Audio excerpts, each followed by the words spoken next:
Good morning बाबू, class 10। आज हम लोग यहाँ ये नेक्स्ट सेगमेंट जो हम लोग का है, सॉइल एज ए रिसोर्स, मृदा एक संसाधन के रूप में। तो सबसे पहले यहाँ फिगर 1.6 को तुम देख सकते हो, जो सॉइल फॉर्मेशन का एक पिक्चर के माध्यम से तुमको समझाने का प्रयास किया है। इसमें टॉप सॉइल है, द अपर सॉइल लेयर जिसको कहा जाता है टॉप सॉइल। इसके बाद में दूसरा आता है सब सॉइल, जो सेकेंड लेवल पर है। इसके बाद में substratum weathered and apparent rock material, और लास्ट में तुम्हारा अनवेदर पेरेंट वेट रॉक। तो इसमें ओ ए बी सी का संदर्भ तुम्हारा जूनियर क्लास में तुम लोगों ने देखा होगा।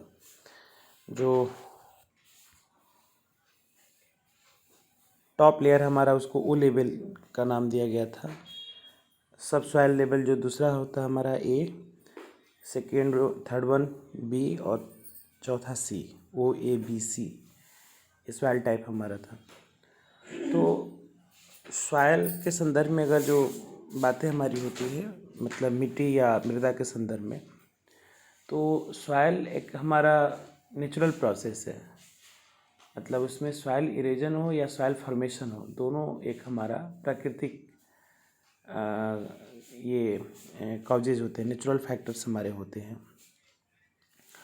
और इसका रिसाइकलिंग और रिन्यूएबल दोनों पॉसिबल है, लेकिन ये थोड़ा सा टाइम टेकन है। जैसे कि जो भी इसके हमारे फिजिकल फैक्टर्स होते हैं, जो वेदर हो, क्लाइमेट हो, ड्रेनेज सिस्टम हो, या इवन ग्रास रूट हो, तो पूरे अगर हम लैंड रिसोर्सेज को अगर हम देखें तो वहाँ पर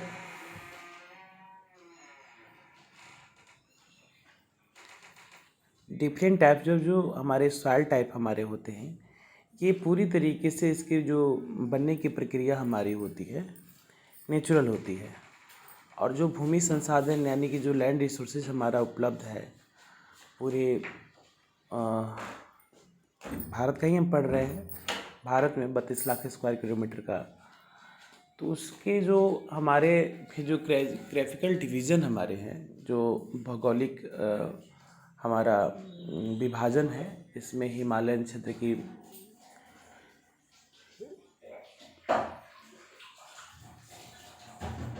the great Himalayan region, northern plain, mountain and plateau regions, coastal areas, desert, island, तो ये सब जो हमारे टाइप अवेलेबल हमारे होते हैं, वहाँ पर सभी सब टाइप्स में, यानी कि सभी फिजियोग्राफिकल डिवीज़न में नेचुरल यानी कि नैसर्गिक और प्राकृतिक तौर पर विकसित होने का माध्यम हमारा सॉइल है, सॉइल पार्टिकल होता है। इसका जो ये संरक्षण हमारा है, ये या विकास जो है, ये अर्थ के ऊपर में प्लांट के डेवलपमेंट से हमारा जुड़ा हुआ है, जो अनेक प्रकार के जीवों का हमारा पोषण करता है। यानी कि ये किसी भी प्लांटेशन या जो भी ऐसे हमारे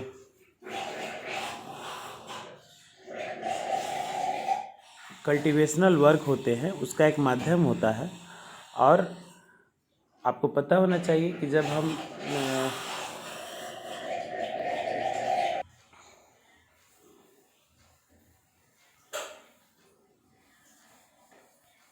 तो तुम देखोगे कि जो फूड ग्रेन्स है, जो भी ऐसे फूड आइटम्स हमारे होते हैं, उसकी जो अवेलेबिलिटी हमारी होती है, तो पूरे वर्ल्ड पॉपुलेशन का या भारत के भी पूरे टोटल पॉपुलेशन का अगर हम एनालिसिस करें, तो हमारी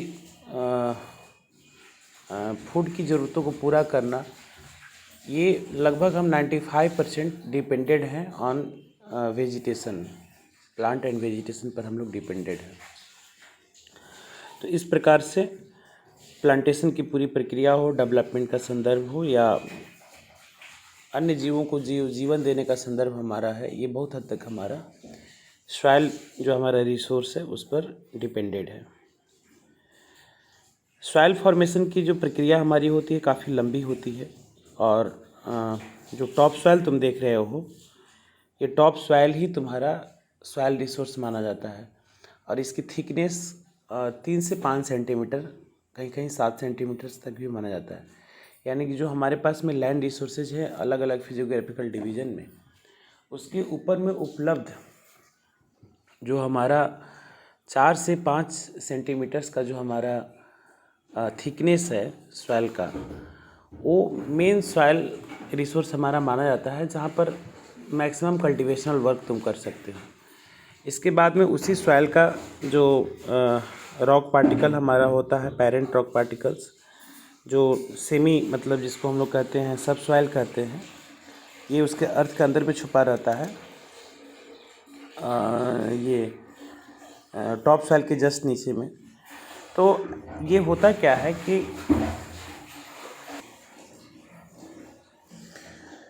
तो जो ये हमारे टॉप सॉइल है, अगर किसी कारणों से अगर उसका अपरदन हो गया, यानी कि इरोजन हो चुका है, तो ये जो सब सॉइल हमारा उस टॉप सॉइल के जस्ट नीचे में हमारा है, यही एक लंबे समय तक इसका वेदरिंग हो करके अपक्षय हो करके चट्टानों में, जैसे कि सॉल्ट हो गया, सिल्ट हो गया, या ऐसे जो भी हमारे क्ले होता है, वो एक लंबे प्रक्रिया हमारी उसमें प्रोसेस इन्वॉल्व होता है, तब जा कर के ये अगेन उसी टाइप के सॉइल का फॉर्मेशन हमारा करता है। तो यहाँ तुम देखोगे कि मिट्टी के बनने की पूरी प्रक्रिया जो होती है हमारी, मृदा के बनने की जो कंप्लीट प्रक्रिया हमारी होती है, ये काफ़ी लंबी होती है, और तुम्हारे बुक में दे भी रहा है कि कुछ ही सेंटीमीटर्स गहरी मिट्टी को बनाने में लाखों वर्ष लग जाते हैं। उसके कुछ ऐसे फैक्टर्स हमारे हैं, जैसे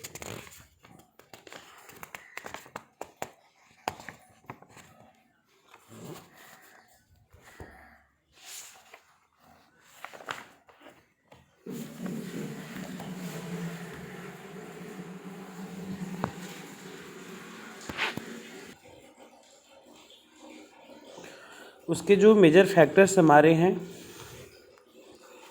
वो हैं रिलीफ हो गया, पेरेंट रॉक हो गया या बेड रॉक हो गया, जहाँ से वो मिट्टी हमारी फॉर्म होती है, क्लाइमेट जलवायु हो गया, वेजिटेशन हो गया, यानी कि वनस्पति, and other form of the lifes and time are important है ना, factors in the formation of soil. ये मिट्टी की बनने की एक बहुत लंबी प्रक्रिया है, जिसमें ये बहुत हद तक फिजिकल फैक्टर्स है जिस पर हमारा बहुत कुछ डिपेंड करता है। इसके अलावा various forces of the nature such as changes in the temperature है ना, action of running water, wind and glacier activities of the decomposes है ना, डिकम्पोजस ETC, इस तरीके के जितने भी प्राकृतिक तत्व हैं, जिसमें तापमान हमारा हो गया, तापमान परिवर्तन हो गया, जल की बहने की पूरी प्रक्रिया हो गई, हवाएं होती है, हिम नदी होती है, तथा इसके इरोजन फैक्टर्स अपघटित होने की बहुत सारी क्रियाएं मृदा के बनने की प्रक्रियाओं में एक महत्वपूर्ण योगदान रोल प्ले करती है। और इस प्रकार से केमिकल एंड जो organic changes which take place in the soil are equally important, and soil also consist of organic है ना, human and the inorganic materials. ये 1.6 में भी तुम्हारा बताने का प्रयास किया गया है, आप इसको देख सकते हो। मृदा जो परिच्छेदिका का जिक्र इसमें किया गया है। तो इसमें नेक्स्ट तुम्हारा दे रहा है कि on the basis of the factors responsible for the soil formation, colour, thickness, texture, age, यानी कि मृदा बनने की पूरी प्रक्रिया को निर्धारित करने वाले तत्वों में उनकी जो रंग हमारी होती है, उसकी गहराई, उसका गठन, उसका एज क्या है। जैसे कि तुम्हारा उसमें पढ़ोगे तुम लोग, खादर मिट्टी, बांगर मिट्टी, जलोढ़ मिट्टी का सब संदर्भ हमारा होता है। नई मिट्टी जो होती है उसको खादर भूमि कहा जाता है, बांगर भूमि कहा जाता है पुरानी मिट्टी को, जलोढ़ मिट्टी को। तो ये भारत में जो इस प्रकार से जो डिफरेंट टाइप्स ऑफ सॉइल देखने को मिलता है, उसकी क्लासिफिकेशन कुछ अलग ढंग से हमारी की गई है। तो इसका यहाँ पर जिक्र होना बहुत ज़रूरी है।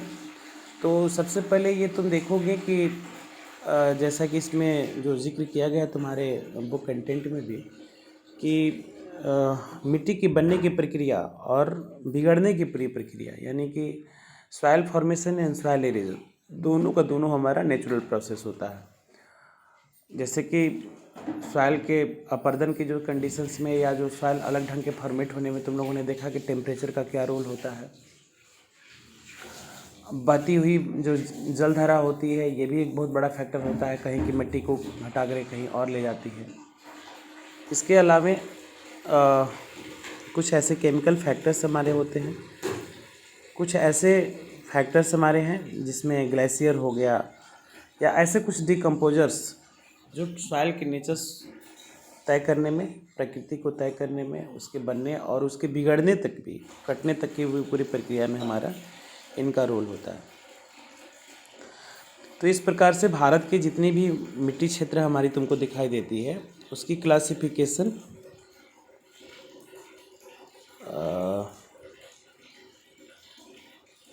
यहाँ पर किया गया है। तो भारत में जो पाए जाने वाली जो मिट्टियाँ हमारी होती है उसके जो क्लासिफिकेशन का बेस हमारा रिलीफ है, जिसको उचावच हम लोग कहते हैं, लैंडफॉर्म्स भू आकृतियाँ, क्लाइमेटिक रीजन ये रिलिम्स, जलवायु जो हमारे परिवर्तन होते हैं और वहाँ पाए जाने वाली वनस्पतियों, इसके आधार पर यहाँ के अनेक प्रकार की मिट्टियों का हमारा विकास हुआ है। जिसमें पहला सबसे इम्पोर्टेंट हमारा है जो वेल नॉन भी तुम्हारा है, अलुवियल सॉइल, जिसको हम लोग बोलते हैं हिंदी में जलोढ़ मिट्टी। ठीक है, ये गंगा और जो जमुना या ब्रह्मपुत्रा मतलब हिमालयन क्षेत्र से आने वाली जितनी भी नदियाँ हमारी होती है, सिंधु हो, गंगा हो, यमुना हो, ब्रह्मपुत्रा हो, ये सब नदियाँ ग्लेशियर पिघलने के कारण है ना, इसमें पानी का सोर्स हमारा रहता है। ये सालों भर पानी से मतलब भरी हुई नदियाँ होती है, पेरियल रिवर इसको हम लोग कहते हैं, सदा नीरा, जिसमें सालों भर जल भरा रहता है। और सबसे इम्पॉर्टेंट ये है कि इसका जो ओरिजिनेटिंग पॉइंट है जहाँ से ये नदियाँ निकलती हैं वो एरिया काफ़ी मतलब विशुद्ध रूप से नेचुरल है। वहाँ के ऐसे हर्बल प्लांट वगैरह को भी उसमें बहा करके लाती है, उसका डिकम्पोजिशंस हमारे होते हैं। और मैदानी क्षेत्रों में आने के बाद में लगातार पानी जमे रहने के कारण उसका जो बेड रॉक जिसको हम लोग कहते हैं, कोई कंकड़ पत्थर रॉक्स पार्टिकल हमारे होते हैं, लगातार उसकी डिकम्पोजिशंस होते होते वो हमारा सॉइल पार्टिकल में कन्वर्ट करता है और वाटर के साथ में लंबे समय तक डूबे रहने के कारण उसकी फर्टिलिटी काफ़ी उत्तम क्वालिटी की हमारी मानी जाती है, उच्च क्वालिटी की मानी जाती है।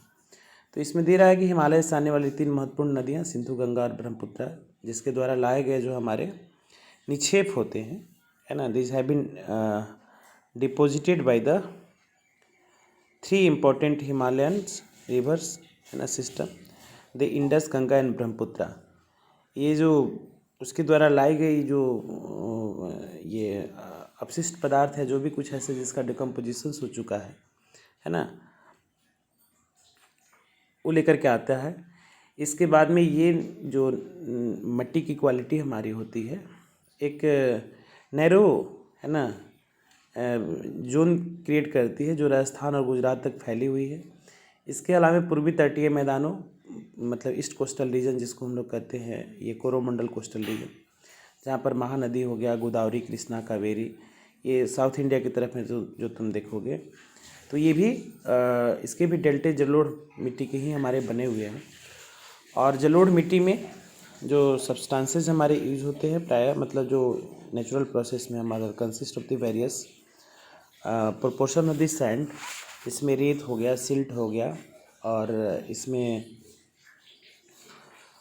क्ले यानी कि जो मृतिका होता है कि विभिन्न अनुपात आपस में मिले हुए रहते हैं। और यह नदी मुहाने पर घाटी के ऊपर बढ़ती हुई, है ना, मृदा के कणों का आकार को बढ़ता चला जाता है। और नदी घाटी के ऊपरी भाग में जैसे ढाल क्षेत्रों में भी इसकी मोटे कण पाए जाते हैं। वैसे ही नीचे के तलहटी की तरफ जाते समय द्वार और चों और या तराई के आमतौर पर जानी जाती है। द्वार वही तुम्हारा हो गया हरिद्वार जिसको कहते हैं हम लोग, ये ऊपरी क्षेत्रों में जो फॉर्म होता है हमारा, या उसको हम लोग चों क्षेत्र कहते हैं या तराई क्षेत्र कहते हैं, जहाँ से हिमालय से जो नदियाँ निकलती है। तो हिमालय का आसपास के जितने भी स्टेट हमारे हैं, हरिद्वार भी हमारा उत्तराखंड में है।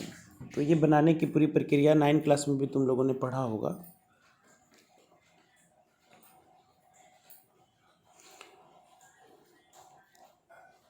तो इस तरीके की नदियाँ जो है हमारी मैदानी क्षेत्रों का निर्माण करती है। और जो apart from the size of their grains or component soil are also considered described on the basis of their age. According to their age, alluvial soil can be classified.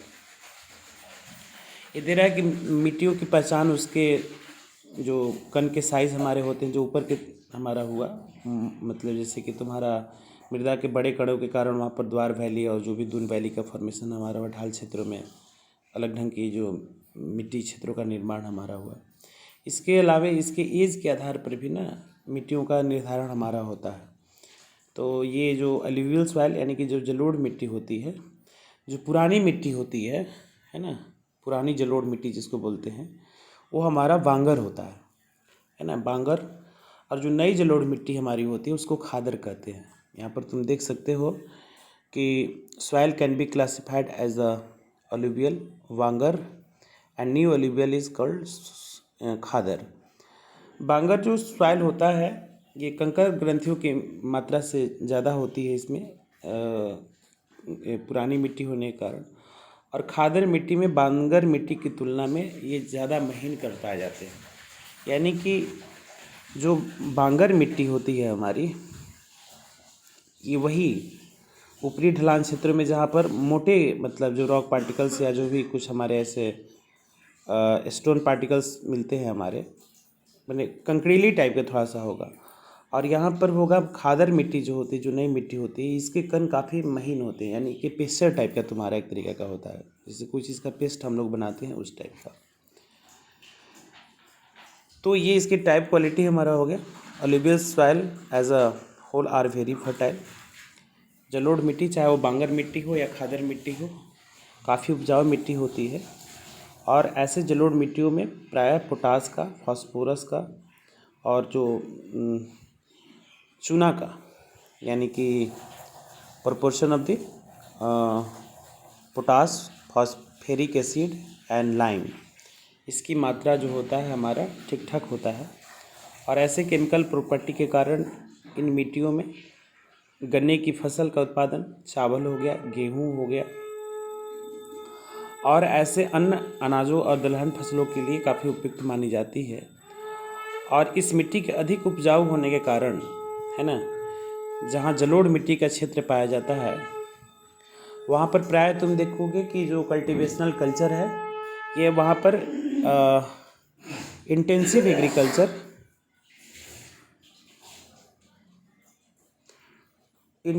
Agriculture होता है। यानी कि वहाँ पर गहन क्षेत्र कृषि माना जाता है, गहन कृषि क्षेत्र माना जाता है, जहाँ पर कमर्शियल एग्रीकल्चर या जो गहन कृषि यानी कि मास लेवल पर हमारा प्रोडक्शन होता है।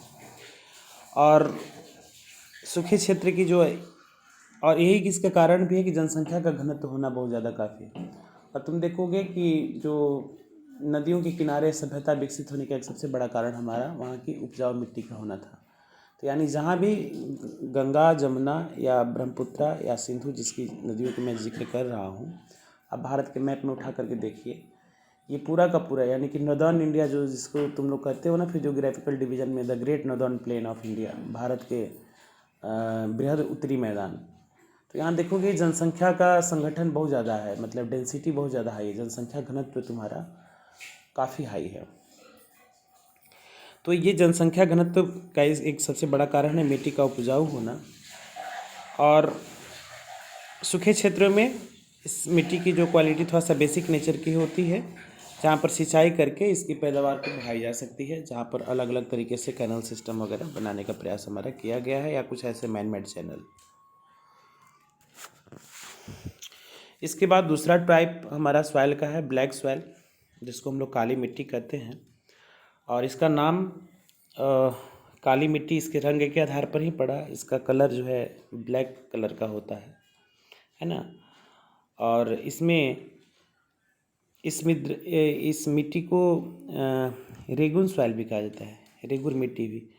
तो अगर रेगुर मिट्टी के बारे में तुमसे पूछेगा और काली मिट्टी, तो बोथ आर साइनोनिमिक, दोनों एक दूसरे के समान हैं। और काली जो मिट्टी होती है इसकी खेती के उपयुक्त हमारा कपास है ना, है कपास की खेती ऐसे क्षेत्रों में बड़े स्तर पर की जाती है। और काली कपास मृदा के नाम से भी इसको जाना जाता है। और इसके फॉर्म होने के जब सबसे बड़ा कारण हमारा ये होता है, इसमें क्लाइमेट और इसके जो बेड रॉक यानी कि जो जिस रॉक पार्टिकल से ये बन करके तैयार हुआ है, इसका काफ़ी कंट्रीब्यूशन है। और इस प्रकार की मिट्टियाँ जो होती है प्रायः बेसाल्ट क्षेत्रों जैसे कि डेक्कन प्लेट्यू रीजन्स और उत्तर पश्चिम के भाग, उत्तर पश्चिम का संदर्भ हमारा ये हो गया महाराष्ट्र वगैरह का क्षेत्र।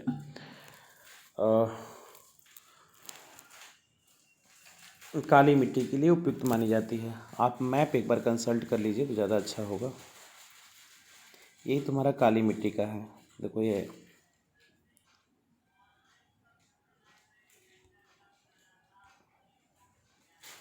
देख रहे हो ना, ब्लैक सॉइल, ब्लैक सॉइल का क्षेत्र देखिए।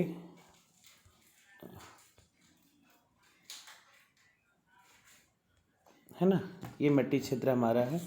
तो ये तुम्हारा जब कभी भी मैप प्रैक्टिस करने के लिए दिया जाता है तो वहाँ पर ये तुमसे पूछेगा, जिसको आपको जानना और समझना चाहिए। और ये भारत का मैप देख करके भी इसका अंदाज़ा तुम आकलन कर सकते हो कि किस प्रकार से कार्य हमारा कहाँ कहाँ इसकी ऐसी मिट्टी की एवेबिलिटी हमारी पाई जाती है। और ये मिट्टी का क्षेत्र हमारा वही महाराष्ट्र, सौराष्ट्र, मालवा क्षेत्र, मध्य प्रदेश और छत्तीसगढ़ के पठारी क्षेत्र में पाई जाती है।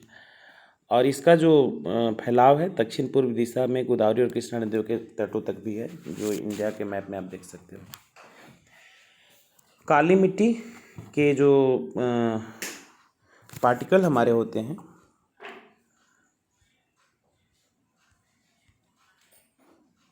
The black soil are made up of extremely fine, है ना, क्ले मटेरियल, मृतिका से बनी हुई रहती है। यानी कि इसके जो बेडरॉक पार्टिकल की जो मृतिका हमारी होती है उससे बनी हुई होती है। और इस मिट्टी में नमी धारण करने की क्षमता बहुत ज़्यादा होती है, वाटर को स्टोर करने की क्षमता। इसको ज़्यादा समझना होगा तो तुम किसी पॉन्ड वगैरह में जाओ, लंबे समय से जो तालाब है ना, अगर पानी से लगातार भरा रहता है तो जब गर्मी के दिनों में तालाब सूख जाते हैं तो आप देखोगे कुछ इस प्रकार का हमारी बुक में है। हाँ देखिए, ब्लैक सॉइल का इस टाइप का मिट्टी वो जो तुम्हारी ड्राई हो जाती है और बीच बीच में क्रैक्स है ना, और केक बन जाते हैं, ऐसे छोटे बड़े केक बन जाते हैं। तो उसमें जो तुम देखोगे नीचे की मिट्टी वही तुम्हारी ब्लैक सॉइल होती है। तो इसमें पानी को स्टोर करने की कैपेसिटी बहुत ज़्यादा होती है। और ऐसे मिट्टियों में कैल्शियम की मात्रा, कैल्शियम कार्बोनेट की मात्रा, मैग्नीशियम, पोटास और चूने की मात्रा काफ़ी प्रचुर मात्रा में होती है, प्लेंटी और परिपूर्ण होता है। लेकिन इसमें फास्फोरस की मात्रा काफ़ी कम होती है। गर्म तथा जो ये समर जो सीज़न हमारा होता है, इनमें गहरी दरारें पड़ जाती है और एक केक टाइप का ये फॉर्म कर देता है, जिसमें अच्छी तरह से वायु का मिश्रण भी हो जाता है। और गीले होने पर ये जो मिट्टियाँ होती है चिपचिपा हो जाती है। और उस समय में इसकी जुताई कर पाना काफ़ी संभव नहीं है, इसलिए इसकी जुताई मानसून के प्रारंभ होने से पहले ही कर दी जाती है। यानी कि जो मान लो कि अगर 10 जून से एक्सपेक्टेड हमारा है और जो ब्लैक सॉइल रीजन्स हमारा होता है तो वहाँ 20 दिन पहले ही इसकी प्लाविंग खेतों की जुताई हमारी कर दी जाती है। या तुम लोग देखोगे कि वो जो मिट्टी केक जो बन जाती है, क्रिक्स और केक पैदा हो जाते हैं, जिस पॉइंट की बात मैं करता भी हूँ, तो उसमें अगर मिट्टी में पानी अगर आप ऐड कीजिएगा तो पूरा लुब्रिकेंट टाइप का हो जाएगा। तो वैसे लुब्रिकेंटेड जो हमारा सॉइल होगा उसकी प्लाविंग जो है, जुताई संभव नहीं है, वो पूरा मड में कन्वर्ट कर जाता है। और वैसे मड वाले एरियाज़ में खेती कर पाना भी मतलब थोड़ा सा दुष्कर कार्य हमारा होता है, इसलिए इस मिट्टी के अनुकूल सबसे ज़्यादा कपास का उत्पादन होता है। कपास वही कपास जिससे तुम्हारा रुआ वगैरह निकलता है तुम्हारा, उसके प्रोडक्ट के तौर पर। ऐसा तो आपने इसको देखा कि मट्टी क्षेत्रों में तुम्हारा ब्लैक सॉइल एरियाज़ में कौन कौन से हमारे मिट्टी पाई जाती है और कौन कौन से क्षेत्रों में इसकी उपलब्धताएं हमारी देखने को मिलती है। दूसरा है तुम्हारा रेड एंड येलो, है ना, सॉइल, लाल और जो पीली मिट्टी होती है हमारी। तो लाल और पीली मिट्टी का क्षेत्र हमारा डेक्कन प्लेट्यू रीजन्स है। आप इसमें देख सकते हैं दक्कन का क्षेत्र हो गया, और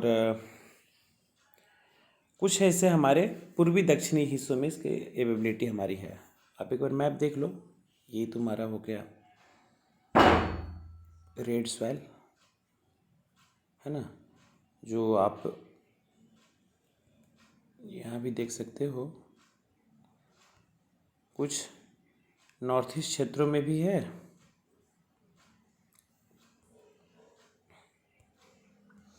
इसके बाद ये बिहार के नीचे जाओगे तो झारखंड हो गया,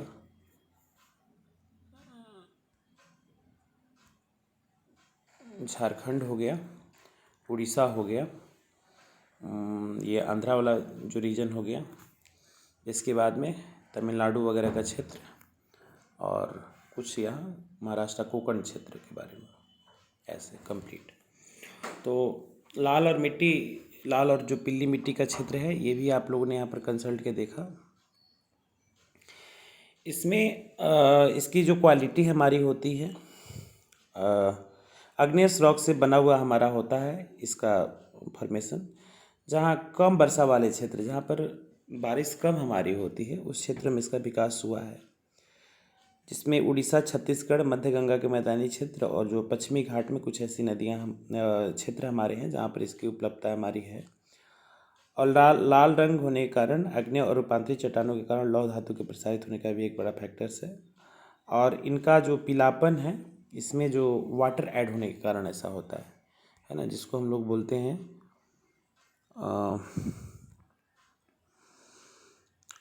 the soil develop reddish colour due fusion of the iron in crystalline and the metamorphic rocks, and it looks yellow when it occurs in hydrate form. जब इसमें वाटर की मात्रा ऐड हो जाती है तो इसकी रंग जो है थोड़ा सा पीला हो जाता है।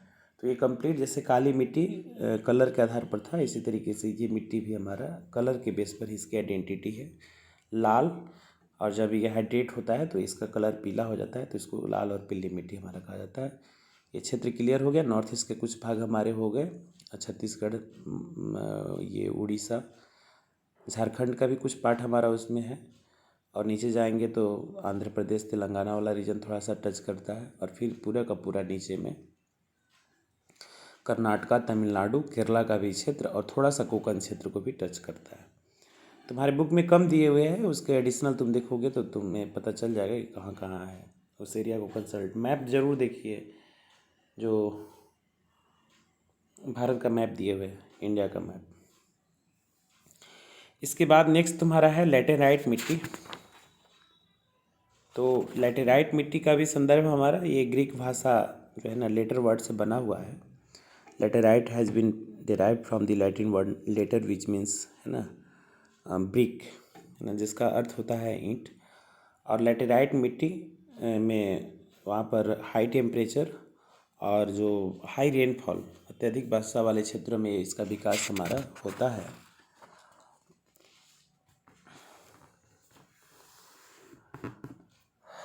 जहाँ पर लीचिंग, है ना, जिसको हम लोग लीचिंग बोलते हैं, यानी कि वहाँ पर निछालन की घटना होती है, इसका ये परिणाम हमारा होता है। इस मिट्टी में ह्यूमस की मात्रा काफ़ी कम होती है, इसको स्टोर करने की जो क्षमता होती है, इसमें ह्यूमस यानी कि ऑर्गेनिक सब्सटेंसेस काफ़ी कम हमारे होते हैं।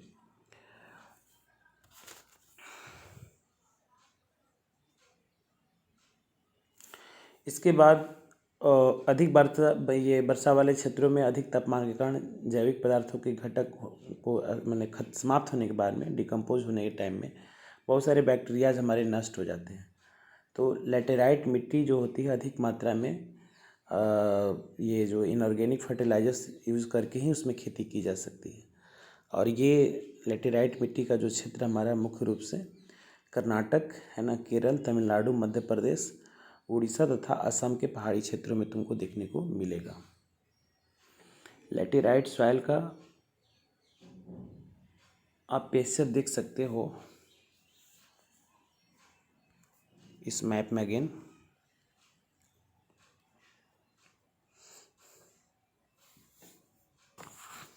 है ना।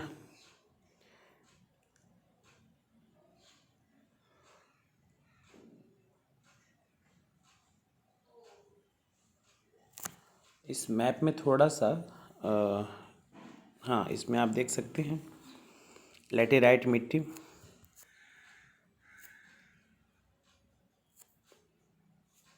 यही लैटेराइट मिट्टी है।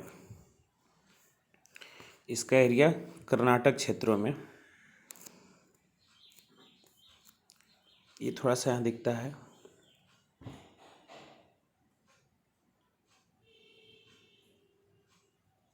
इसके बाद थोड़ा सा तमिलनाडु क्षेत्र में भी, और ये पूरा का पूरा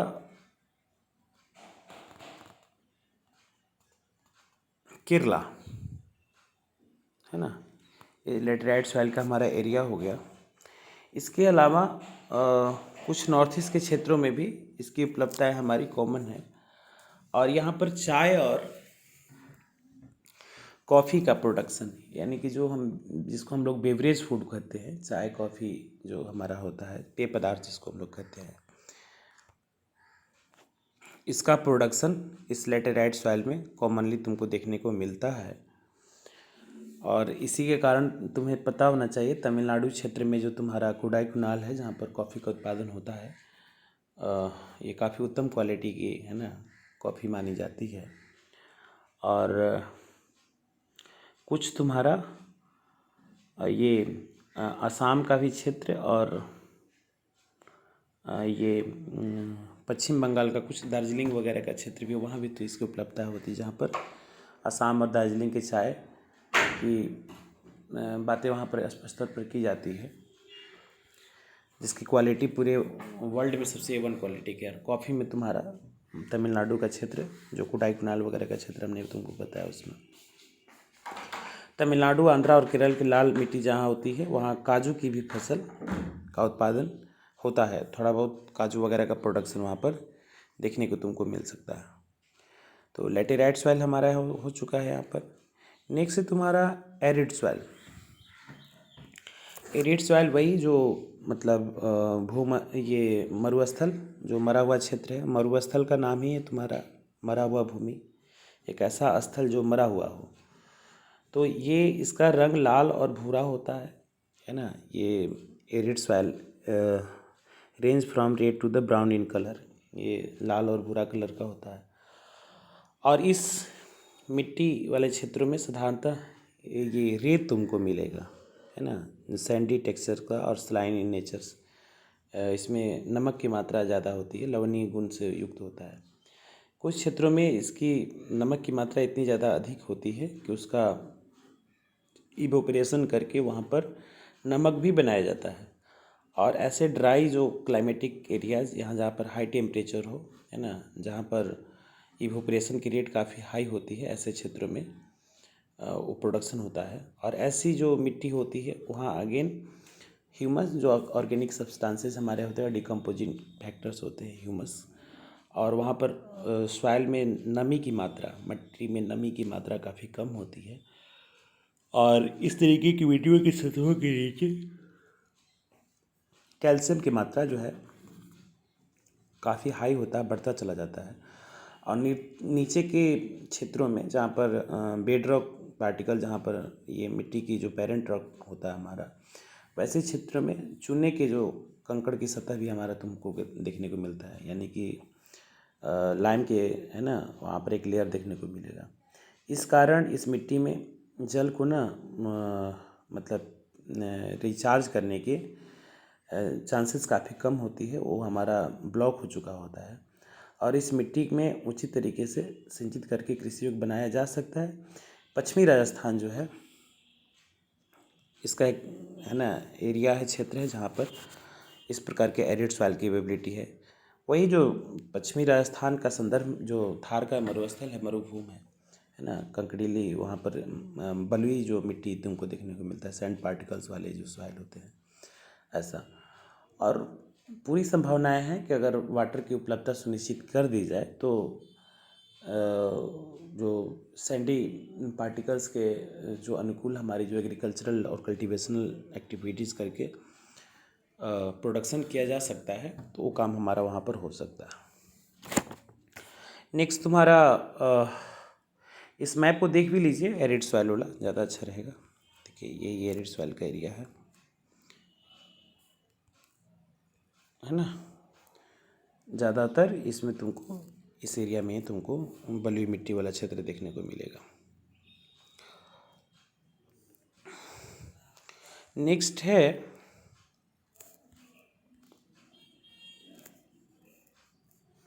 फॉरेस्ट सॉइल। फॉरेस्ट सॉइल का मतलब वही तुम्हारा वन मिट्टी इसको कहते हैं। इस प्रकार की मिट्टियों में आमतौर पर पहाड़ी और पर्वतीय क्षेत्र इसमें शामिल होते हैं, जहाँ पर पर्याप्त, जिसको वर्षावन हम लोग कहते हैं, रेन फॉरेस्ट कहते हैं, है ना। Hilly and mountains area where sufficient rain forest are available, जहाँ पर वर्षावन उपलब्ध होता है वैसा। इन मिट्टियों के गठन में जो हमारे माउंटेनिंग जो इन्वायरमेंट होता है उसके अनुसार बदलाव भी इसमें होते रहता है।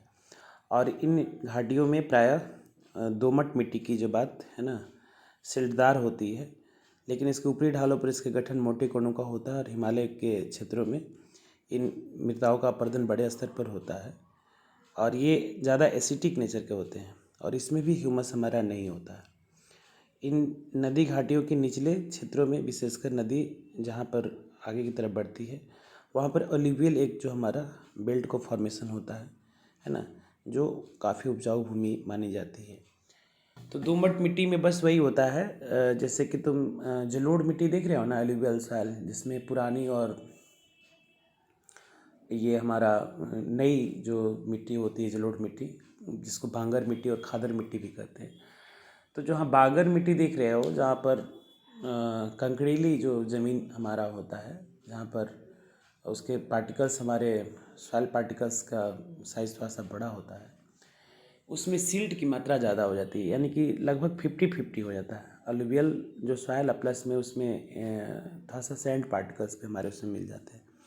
तो वो मिट्टी जो हमारी फॉर्म होती है ना, वैसी मिट्टी को हम लोग दोमट मिट्टी कहते हैं। तो ये जो फॉरेस्ट रेन मतलब सॉइल है, वन क्षेत्रों में इस प्रकार की मिट्टी कॉमनली तुमको देखने को मिलता है। इसके बाद नेक्स्ट है तुम्हारा सॉइल इरोजन, यानी कि मृदा का अपर्दन और उसका संरक्षण।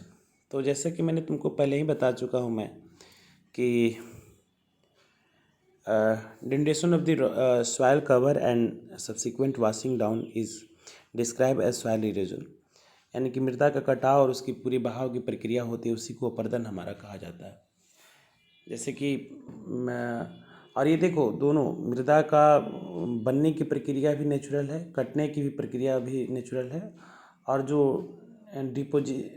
डिप्लेशन एंड डिपोजिशंस जो तुमको देखने को मिलता है, निक्षेपण जिसको हम लोग कहते हैं, वो भी नेचुरल प्रोसेस होती है। अब उसमें ध्यान रखना ये है कि उसमें बहुत ज़्यादा मतलब ह्यूमन एक्टिविटीज़ का उसमें इंटरफेरेंस नहीं होना चाहिए, नहीं तो फिर मिट्टी के कटने और बहने की पूरी प्रक्रिया नेचुरल है। अब कहाँ पर वो मिट्टी, जैसे कि तुम गंगा के ही अगर डेल्टा क्षेत्रों की अगर बात करो, जो गंगा के डेल्टा काफ़ी उपजाऊ हमारे माने जाते हैं, जो कि अलुवियल सॉइल का पूरा एक कंप्लीट बेल्ट होता है। अब पटना में तुम्हारा वो ये डेल्टा जब भी दिखाई देता है, अगर मान लो कि पानी का दबाव अगले साल के बारिश में बढ़ के आता है, और वो जो तुम्हारा एरिया है, सॉइल एरिया जो है, जो डेल्टा जिसको तुम कहते हो, उसको अगर बहा करके नदी ले आकर के आगे 100 किलोमीटर के बाद में उसको निक्षेपित कर देती है, तो इसमें हमारा क्या हस्तक्षेप हो सकता है। तो नेचुरल तौर पर जो मिट्टियों का कटना और मिट्टियों को जो एक निक्षेपण की अवस्था, ये काफ़ी नेचुरल होता है। लेकिन इसके साथ साथ बहुत सारी ऐसी मैनमेड एक्टिविटी हमारी होती है जिसको मानवीय क्रियाएं कहते हैं, ये भी इसके लिए बहुत बड़ा रिस्पॉन्सिबल होता है। जैसे कि वन उन्मूलन करना, डिफॉरेस्टेशन। अब डिफॉरेस्टेशन जो होता है ये एक बहुत बड़ा फैक्टर है मैनमेड एक्टिविटी का। तो अब जंगल के पेड़ कटते हैं, तुम्हें पता होगा कि ढलान क्षेत्रों में पेड़ जो होता है, अगर बारिश के मौसम में मिट्टी अगर बह के आ रही हो तो उसको वो देता है। इवन ग्रास रूट, अगर घास जो है अगर सघन होता है तो वो भी मिट्टी को पकड़ कर रखता है। तो इसमें अगर आप बहुत ज़्यादा वन उन्मूलन यानी कि डिफॉरेस्टेशन करते हैं, यदि ग्रेजिंग फील्ड्स बहुत बड़े स्तर पर पशुओं का चारा करते हो जहाँ ग्रास रूट ख़त्म हो जाते हैं हमारे, इसके अलावा रिकन्स्ट्रक्शन का काम, कंस्ट्रक्शनल वर्क जो हमारा बार बार होता है, या माइनिंग होती है, इस तरीके से तुम देखोगे कि मिट्टी की जो नेचुरल हमारी क्वालिटी होती है उसमें बहुत ज़्यादा बदलाव तुमको देखने को मिलता है। और इसकी जो एक बैलेंस फैक्टर हमारा संतुलन होता है ये प्रभावित होता है। और इसके अलावा और भी कुछ ऐसे नेचुरल फैक्टर्स होते हैं जो मिट्टी को, है ना, कटाव का एक कारण है, जिसमें हवाएं, है ना, विंड, हिम नदी जहाँ पर आइस का, ग्लेशियर का एक पूरा भाग, है ना, मिट्टी को ढक लेता है। इसके बाद में वाटर जो होता है, जैसे कि नदियों का इससे बहता हुआ पानी जो होता है, किस पार्टिकुलर एरिया में उसको निक्षेपित करेगा, कहाँ से उठा करके उसको बाहर ले जाएगा। तो ऐसी जो भूमि होती है जो जोतने की योग्य नहीं रह जाती है उसको वेटलैंड कहा जाता है ना, जिसको निक्षेपण की स्थितियाँ के कारण ऐसा हमारा होता है। तो चंबल बेसिन और उसके आसपास के क्षेत्रों में दे रहा है कि जो रेविन हमारे फॉर्म होते हैं जिसको भूमि के खंड भाग कहा जाता है, भूमि कहा जाता है। और कई बार ऐसा भी देखने को मिलता है कि जहाँ पर वाटर की एबिलिटी ज़्यादा होती है, वैसे जो ढाल नीचे की ओर बढ़ते चले जाते हैं, इसका निक्षेपण टाइम टू टाइम हमारा होते रहता है, जिसको हम लोग सीट इरोजन कहते हैं, है ना, चादर अपर्दन कहते हैं। कहीं से भूमि को कट कर दिया ऊपर के लेयर को और उठा कर कहीं ले जा करके 50 किलोमीटर, 100 किलोमीटर, 500 किलोमीटर जा कर के उसको निक्षेपित कर दिया, यानी कि एक तरीके का एक नया डिपोजिशंस वहाँ पर देखने को मिलता है सॉइल का। तो ऐसे अपर्दन की क्रिया जो प्राकृतिक तौर पर हमारी होती है उसको हम लोग सीट इरोजन कहते हैं। इसके बाद में ये राजस्थानी क्षेत्र में तुम देखोगे सैंड ड्यून्स वगैरह का, हाँ, वहाँ पर हवाएं जो होती है मृदा का अपरदन का एक बहुत बड़ा कारण होता है ना। मैदानी क्षेत्रों में, ढाल क्षेत्रों से मृदा मिट्टियों को उड़ा करके ले जाता है आगे की तरफ में, और एक जगह कहीं ला कर के इसको डिपॉजिट कर देता है। तो इसको हम लोग, है ना, सीट इरोजन तो हो ही गया हमारा। और सॉइल आल्सो, है ना, causes due to the defective method of the farming, planning. उसके अलावा कुछ मानवीय प्रक्रियाएं हमारी होती है जहाँ पर हम गलत तरीके से उसकी ये भूमि की जुताई करते हैं, या अन्य जो पशुचारण वगैरह की जो, या नीचे ढाल क्षेत्रों से ऊपर की तरफ ले जाना, जिससे फ्लो जो बनता है वहाँ पर वाटर आसानी से मिट्टी को काट लेता है। तो उसके पैरेलल में हल चलाने की प्रवृत्ति, यानी कि साइंटिफिकल अप्रोच से उसको खेती करने की बात की जाती है, जिसको हम लोग कंटूर प्लाइंग भी कहते हैं, है ना। कंटूर प्लाइंग होता है क्या कि ढाल वाली भूमि में, है ना, कंटूर लाइन के पैरेलल में, है ना, प्लाइंग की जाती है, जिससे बहाव की गति काफ़ी घट जाती है। और उस प्रकार की जो जुताई हमारी होती है उसकी कंटूर प्लाइंग कहते हैं। ये तुमसे पूछ सकता है भविष्य में। तो ढाल वाले पश्चिमी क्षेत्रों या भूमि क्षेत्रों का जो एरिया होता है वहाँ पर उसको बहुत हद तक हम उसको बचा सकते हैं, नियंत्रित कर सकते हैं। इसके एग्जाम्पल के तौर पर पश्चिमी तथा मध्य हिमालय क्षेत्र जो है, जहाँ पर इस प्रकार की जो सीढ़ीनुमा खेती है काफ़ी फेमस है, जो चाय के बागान वगैरह क्षेत्रों में भी तुमको देखने को मिलता है। फसलों के बीच में घास की एक बेल्ट हमारी बना दी जाती है, ग्रास बेल्ट बना दी जाती है, जहाँ से मिट्टियों की अपरदन को रोका जा सके, है ना। ये हवाओं से जो मिट्टी कटने की जो तरीका हमारी होती है उसको भी काफ़ी कम करता है। और इस तरीके की जो हमारा स्ट्रिप फार्मिंग इसको कहा जाता है है ना, एक पट्टी कृषि जिसको कहा जाता है। इसके अलावा जो शेल्टर बेल्ट जिसको हम लोग बोलते हैं, पेड़ लगा करके, है ना, मिल्खा बनाना जिसको कहते हैं, पेड़ों की कतारों में लगा करके भी हम सॉइल इरोजन को कम कर सकते हैं। ऐसा हवाओं की गति को सीमित कर सकते हैं। उसके ग्रास रूट में उसकी पकड़ होने के कारण उसके अगर जड़ें जो होती है, हमारे रूट्स होते हैं, काफ़ी मजबूती से मट्टी को पकड़े रहते हैं, तो वहाँ पर जो वाटर के कारण इरोजन होने के चांसेस हमारे होते हैं, उसको भी हम कम कर सकते हैं। तो पश्चिमी भारत में इन खास प्रकार के ऐसे टेक्निक्स का अपना करके, है ना, उसके मतलब अपरदन को रोका जाता है, सॉइल इरोजन को रोकने का प्रयास हमारा किया जाता है। एग्जाम्पल के तौर पर तुम्हारा भारत में पर्यावरण की दशा के संदर्भ में एक सुखमुजरी गांव का है कहानी, जो झाबिया जिलों में ये करके दिखाएगा भूमि निम्नीकरण को, स्थिति को पलट करके। 1976 में जो ये हमारा वन क्षेत्र था, वन घनत्व जो 13 ये हेक्टेयर प्रति हेक्टेयर था, उसको बढ़ा करके 1272 प्रति हेक्टेयर तक करने का प्रयास 92 में किया गया था। या तुम लोगों ने उत्तराखंड में सुना होगा, सुंदरलाल बहुगुणा का नाम तुम लोगों ने सुना होगा, जो चिपको आंदोलन है ना, पेड़ों को कटने से उन्होंने उसको रोका था, और वहाँ पर भी एक शेल्टर बेल्ट का फॉर्म करने का प्रयास हमारा किया गया था।